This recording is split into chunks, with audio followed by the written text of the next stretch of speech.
is game 3 of the upper bracket. Last chance to qualify through the grand finals in this upper bracket. The bottom 25 duos will be competing again shortly in the lower bracket, where you have to get top 15. It's more difficult, Jacob. Not as many spots available.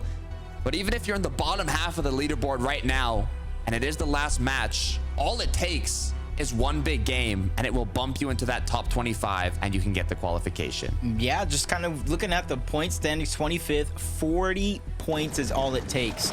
A win is 65. So you mix that in with a couple eliminations, even if you have 0, you still have a good chance at qualifying, but you have to be able to dig deep here in this game. And we talked about King and Phaser. Well, we're not going to talk about them anymore. They go down early on in game 1, but luckily for them, it's not over just yet. They still have the lower bracket. Still have that next chance to make it happen. But look, it's just that much more motivation, Jacob.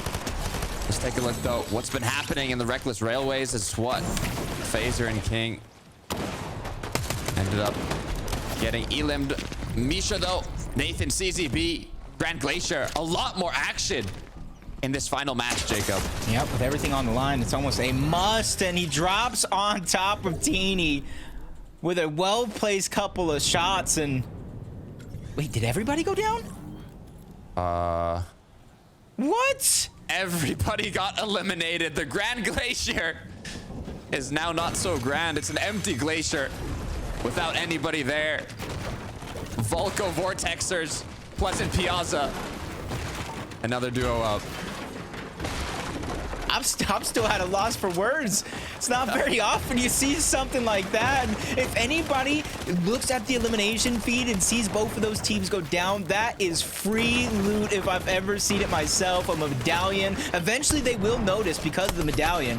But that is going to be an opportunity they have to take advantage of. Just like Volko and Vortex, there's a little bit of high ground that they have over Fast Strokey and Hyjo.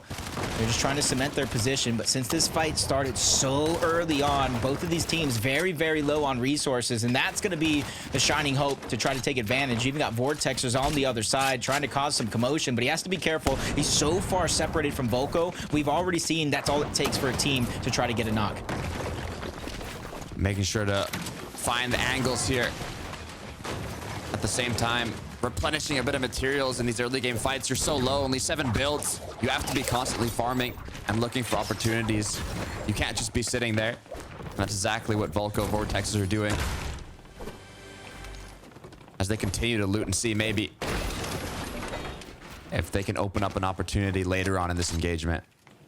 Yeah, I like the idea here. You don't have to put it all on the test here, especially knowing that this is going to be the very last game. And depending on where you're at on the leaderboard, eliminations are going to be a must. For others, it's just a well-placed game.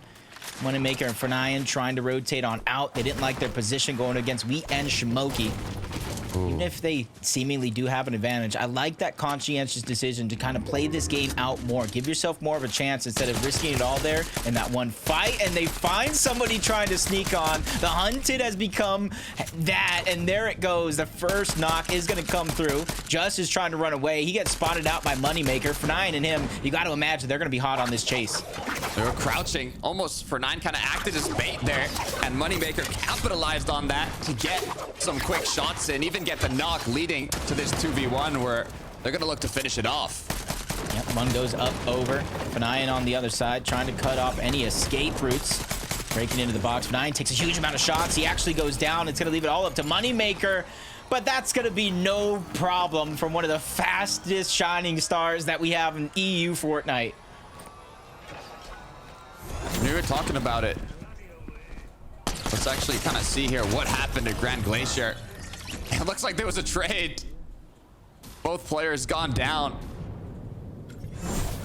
That's just very unfortunate. Depending on where they're out on the leaderboard, it might just be one of those decisions that you regret. And yep, Misha, Teeny to the lower bracket, they go as well. It's just one of those things that happen here. Fortnite, even if you're kind of a favorite or a star, but Pebbley and Pablo trying to go ahead and push forward. They probably spotted out both Moneymaker and Fernayan, finished this fight, so they have a sense of how weak they actually are. And so they're just trying to take advantage while they can, but at the same time, you know as well as I do, they don't want this fight to stall out, put themselves in a bad spot, waste a lot of the materials in which they don't have. So I think it's going to be a smart decision for them to disengage. Pablo Bevvy's have been looking quite strong today, securing a good amount of points throughout these matches. You can see currently in 17th with 56. They are in the cutoff range right now. They don't really need a big game. They just have to hold on. Yeah, 56 points. I want to say I feel like they would be safe with a top 15, maybe even a top 10. Even less than that, but you know, I'm playing it safe here, thinking at the points, trying to be a mathematician, but there's nobody around. They're going to find some safety, loot up, figure out what their plan is. The Grand Glacier, we saw the double elimination from both of those teams. The medallion stayed up for so long, and I thought this was going to happen, and finally it does, but it's not just one team that moves over in this direction. It's two, but Nebs and I drop. They're the quick ones that make the move for the actual NPC. You see, they get the mythic Nemesis, and they have the medallion, and you see they're making their way towards the vault as well. From the trade in Grand Glacier to now the loot being secured by iDrop and Nebs. Full on vote, mythic loadout. But there is another duo close by. We can see that this is one of the duos that needs to make something happen in this match, being outside of the top 25. Specs and tarps. Relvis is getting double teamed by Marius and Sandguild. Kefi is there to alleviate some of the pressure, but the damage has definitely been done, and you see an HP getting dropped off just like that. Relvis is going to go down. Kefi is at least able to fight back, but 10 HP and a dream here. Sandguild is trying to break in towards the other box. His teammate has to have made some sort of communication about how weak he actually is. And you know in his inventory, I don't know if Sandguild knows, but there's no HP to regain. So this is going to be a fight that's easily finishable, just like that, especially with the mythic loot from Lavish Layer. Quick elim and instantly deciding to disengage now. Has damage, has loot, has everything he needs except for his duo partner. As Sandguild now can play it extra slow even with the 2 medkits. I mean, having this loadout, having these materials, you really just have to make sure you do a very safe reboot on your duo partner, and he's right back into the game. Yeah, and you have to imagine Rebels Roost, not too many teams land over on this side of the map, and especially when they rotate, they tend to kind of rotate on over towards the east, maybe a little bit of a south. So great reboot. We know he's going to get his teammate back into the game with very little opposition off of the actual reboot. How they continue the game, where they find their loot is going to be a whole nother question as we jump on board. We end Shimoki outside of the bubble, 30th place, only 22 points garnered up until this point. They have a blueprint. They just need to be able to execute on that here, successful in this game. Top 25 sitting at 40 points. So they are not too far, but it's still a bit of a ways. As Sandguild Marius now, shortly after the reboot, once again got themselves into another battle. Marius has been cracked. They have 3 builds to recuperate what has been taken away from them. The question is the duo that's fighting them going to continue applying that pressure? Are they going to continue looking for these eliminations, or are they going to back off? I think they answered your question very, very quickly. Look at the mini map. They're going to disengage. And I mentioned not too many teams were on this side of the map, but Dexy and Eclipse, they actually land at Rebels Roost. So they're one of the few teams there. And with a little short fight, a lot of those shots being popped off, another team hears it, wants to join in on the action. So there's third-party potential over here towards Rebels Roost. Taking a look at what happened with Mongrel and Savage at the forecast tower. Looks like they did manage to get it.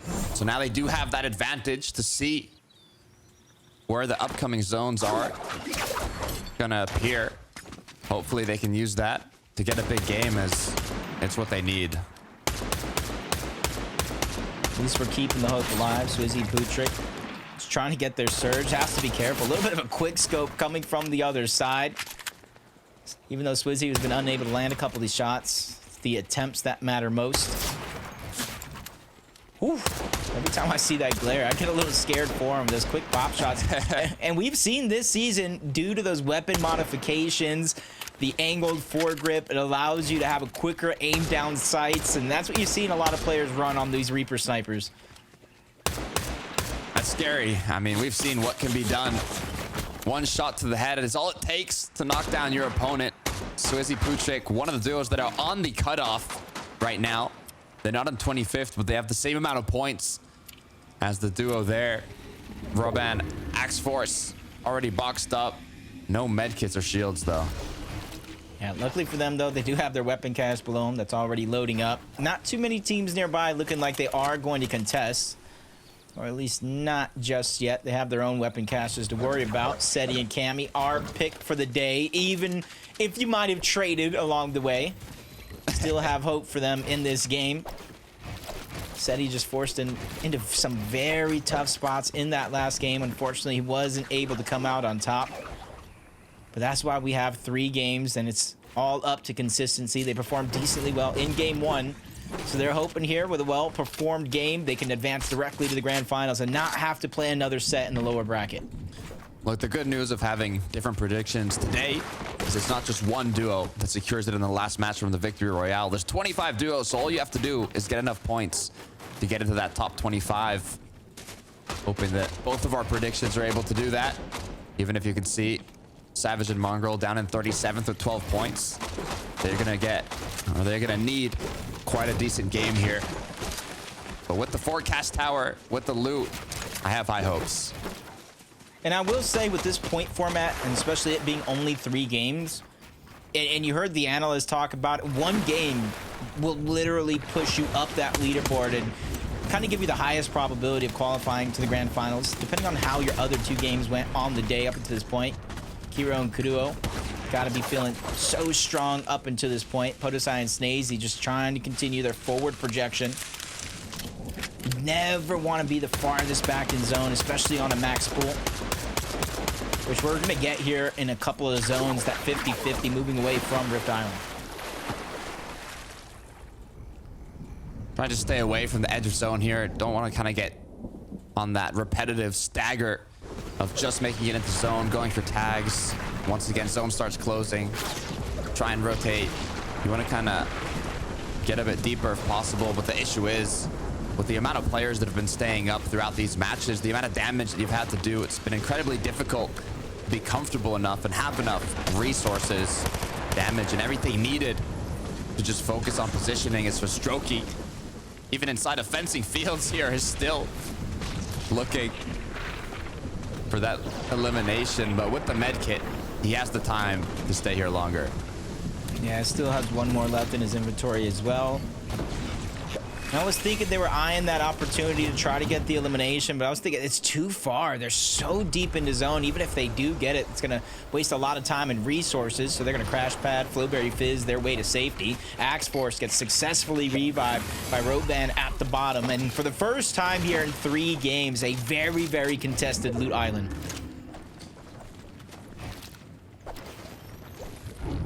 Roban now gonna kind of decide, do we stay on the edge here and take shots, or do we go for the third party, as they know there's an engagement for the flag? But Mongrel and Mr. Savage look like they're in a bit of their own complicated situation. As Mongrel, it's gonna be Savage actually who gets cracked now. Opens up that option for the opposing duo to play a bit more aggressive if they want to. But I think they're just happy with the damage they've done. Being in 4th place, I mean, I was gonna say the same thing. That's Hen and Vasquez at the bottom. They literally have nothing to lose taking any fight here for the rest of the game. Still, though, for Savage and Mongrel, 10 teams need to go down before those placement points start to click in. So very, very vital. They play a smooth, safe game as Mixon's already down.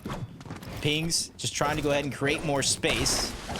It's actually a revive that did go through, and successfully, I might add, even with another player above them positioned around. They're at least getting themselves back up, not forcing the rest of this altercation. you can still see at the bottom right of the mini-map. Looks like there's even more duos on Rift Island. I think I only saw one of them down below. Ping Mixin. Gonna be on the hunt for Vox, though. Be careful, Voxy. As now, it looks like it's gonna be incredibly difficult to get out of this. And there it is. 4 elims now for Mixin. It was impossible. It was impossible for him to run away. I don't know if he dropped it or not, but yeah, he did. You see it on the side. He had the smart pistol. So while Pings was putting down suppressive fire, breaking the builds, anytime he crash padded or moved away through the sky, Mixon was just lighting him up with that smart pistol, forced him into a box fight scenario. And in 2v1, those are almost unsurvivable against a team in a lobby like this. So great work and great wherewithal from Mixon to be able to switch in and out of that inventory to make the plays just like that. You can see they're also in the center of zone almost. And there was barely any duos in the surrounding area. A majority of them are on the corner of the zone here. They've been rotating quite late and also just staying beside all of the other players that have also not had a lot of freedom to rotate in early. Blaha Yapko now boxed up in zone, looking around. A lot of teams feeling like they found their safety. Rift Island already kind of moved out towards the zone, so I think a little bit more north on this one. Maybe towards that open patch of water, especially with some of the zones we've seen so far. But being in center, like you mentioned not too long ago, gives you the greatest chance being able to rotate once that 50-50 does pull. This Blaha and Yapko are almost right on the line. The point threshold currently stands at 40. They're at 42. Not a full elimination separates them and the other side of that bubble. And Alexado getting closer to Rift Island. All these duos we've been seeing outside the threshold, praying that they can make something happen in this last match. Choosing to box up close to another duo here. They could know, or at least assume, that they're boxed up on a Rift. And as zone has pulled far, all these duos now are planning their rotate. You know, I think back though to some of those teams that were able to fight for that weapon cache. Some of them got them uncontested as well. Probably already making that rotation over. But Andalex, Sato, they don't typically go for it, which leaves them in this position. But they do have a Flowberry. They do have a crash pad. So if they don't necessarily have that rift, which you do see there underneath, I was going to say they at least have a plan B if things come crashing down. Savage and Mongrel, one of the teams that we did actually see grab that forecast tower early on in this game, still have a far rotation to make as it does actually go across that water. One bullet in a dream for Mr. Savage and the Reaper sniper rifle here. It could be a game-changing shot if he's able to land it. As it looks like he's planning the rotate. Doesn't go around the left side. As right as the rotate was about to begin, Mongrel got shot at. You can see Mr. Savage was forced to come back and play together. But now, once again, they might have even changed the idea. Are they going to follow this other duo? Let them build. Let the shots get focused towards them as they rotate behind. That's Snox. That's that player that we saw so far back in fencing fields, but down below the Storm Surge threshold, Mongrel and Savage are trying to do what they can to get the surge, but you see no ammo in the AR either. It's almost going to come down to that one snipe bullet that you were talking about, or a close range combat fight. Oh. You see him even switching out to a different Nemesis AR. They are literally down to scraps here trying to survive in this game, but those scraps are doing well enough. 68 above the damage threshold, but as soon as they climb, you have to be careful because they're going to be teeter retarding when it comes to Storm Surge. And that's it. 105, but it's not enough. It's not the headshot to knock down the opponent. He can't commit to the engagement, but they have made it to zone. With 30 bullets in the AR, 20 in the shotgun, it's just enough to take a box fight. Question is now, Storm Surge is active. There's going to be a lot of duos that are under pressure to do damage. And if one of them is close to Mr. Savage and Mongrel, they can capitalize on that situation to get those eliminations, recuperate on the ammunition that they need. Man, you called it a game-changing sniper shot. That went from having a box fight to get surged due to the lack of ammo to being able to chill, think of the next strat, maybe get some comms from your coach, Pootrick Swizzy, 619 above. They really don't have to do much here in this scenario. They already have their safety inside of the zone. So this is about figuring out which layer they actually want and then kind of getting information about all the teams that are going to rotate in around them. And the best way to do that is get some elevation, peek through a lot of the cones, and give yourself as much information as possible. 4 seconds until 8th zone. Or 7th zone starts closing. Apologies. 8th zone will then appear now in 1 minute. For Putrick and Swizzy, though, I love this positioning. They have a lot of elevation and so much vision on the players in the surrounding area. Blaha, Yapko, Volko as well close by. But iDrop and Nebs are going to be one of the duos here. They're actually making use of that environmental healing, a quick campfire to recuperate their HP and continue on quite a free rotate. Yeah, it's not necessarily something you see every day, but we losing Shmoky, shot spraying through the builds, he momentarily becomes the focus. And it's not over just yet because he's 59 below the damage threshold, trying to use the Flowberry Fizz to give himself some shields. That way he can fight for the surge that he actually needs, because right now he's susceptible to a well-placed shot taking him down. Flowberry Fizz finally coming out with the shots from Skvee over on the right side. That's a whole nother team because it was a different direction that started the focus and started a lot of this lobby pointing in his direction. Just 20 more takes of his Flowberry Fizz and goes onto the fight against Nate, but is unable to come out on top, as now Ski as well has gone down. Blaha, Yapko are going to be the ones on the other end of the engagement. 72 below. They were so high up in such a good position, but still being below on Surge. They are the cutoff to qualify right now at 42 points in the 25th spot. They cannot go down. Yeah, it's one of those situations where if you go down now, it's a heartbreak. You have to sit and watch every other team pass you on that leaderboard. Storm Surge still doing so much damage. When they spot Seti out, they think he's by himself. This is the best chance, but Skvee enters. He's down on Surge as well. Yapko has no other choice but to go in. Only a few seconds left to land the shots that he's needed. Father's further down the threshold before he goes down altogether, and he had Seti and Cammy in his line of sights. Receiving the loot now. A little present, little bonus to continue out the match. As Hydro and Fastroki, 19 above. You can see all the players that are above, they're just on the borderline of the threshold, one shot away from being knocked down below. The pressure is never coming off of their shoulders. Only 19 above, 17.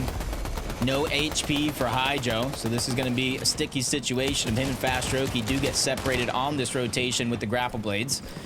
Peeking through, really not getting too much information of where players are actually positioned at in some of these boxes, other than maybe that one team that is going to be next to him. That was Nate and Lazen. You saw them get an elimination by baiting a player into their box. Savage or Mongrel, 75 above the damage threshold. Remember, they do have forecast tower, so when it comes to these moving zones, they will be able to stay ahead of the game. You can see now, they know Bevvy's and Pablo are close by. Savage is just looking to see what is the rotate going to be for staying ahead. Does he look back here on all the duos that are down below on this ridge to take some shots and get even more? Volko, Vortexers, height chopped, but it's not going to stop them. Grapple right back and continue building in.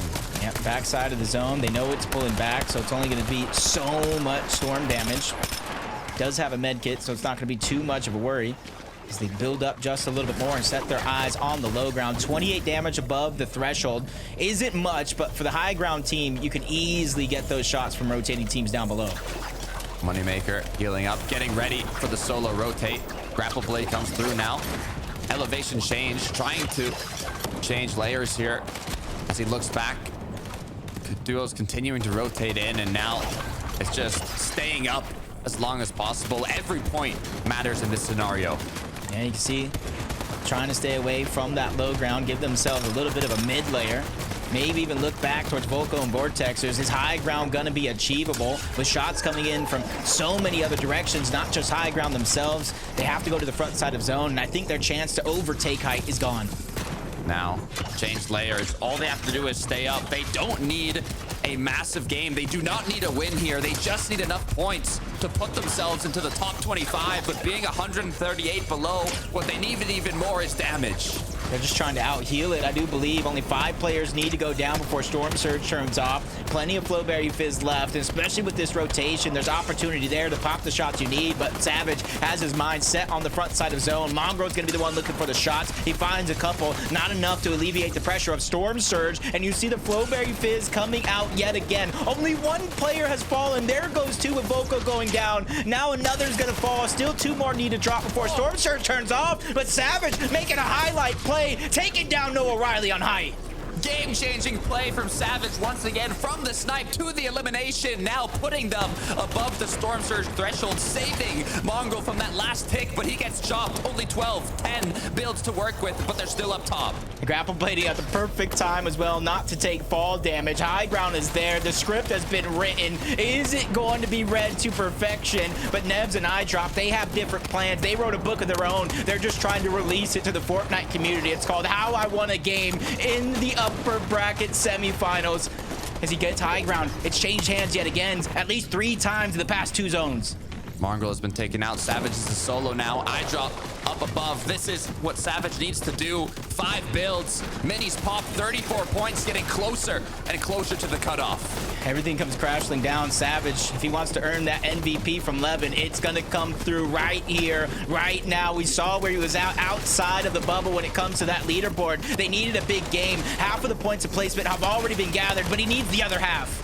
He takes the shots. That's another elimination, racking up points. That's 2, but he needs another one to qualify. 38 points on the board. 40 total. He gets taken out. Is it going to be enough as Mixon continues with 5? Yeah, only time will tell, but Mixon's just trying to push himself further up the leaderboard along with Pings, who has to sit and watch his duo do all the work. And great chance finding all those opportunities, but the last of the builds come out. Nebs gets the final shot. Top 3 situation. Seti still up. Medkit coming through from Bevvy's. Pablo now, the 2v1. One shot connected. Seti eliminated. Pablo, Bevvy's take the VR. Yeah, but this was all about that consistency. Pablo and Bevvy's, the upper bracket all weekend long, started that game in 17th place. And the VR, you best believe they secured their spot in the grand finals. You know they got a smile on their face, but I'm curious, was Mongrel able to do it alongside Mr. Savage? Did they get enough points? Did Kemi and Seti get enough points? We saw them in 2nd place there. All you need is top 25, but if you're unable to secure it here, you still have more opportunities in the next 3 matches in the lower bracket. Yep, hard fought game through and through because it was not easy any step of the way, and this proves it to be so. A great drop on the Swizzy into the box, and that's about the time we lost Pablo along the way. You see him trying to catch up in the zone while healing off, but it just wasn't going to be enough. 2v1. They end that fight quickly, and they go ahead and move up the leaderboard to a safe spot. Great way to end it out, but now it's about reflecting what happened during these 3 matches. They're going to go into a new lobby with new duos, new players, the bottom 25 that didn't make it directly to the grand finals. So they've got to do quick preparation and figure out the game plan. Yeah, but we got questions. We got questions. And the number 1 question is, who's going to grand finals? Who's going to the lower bracket? Frankie, help us out here.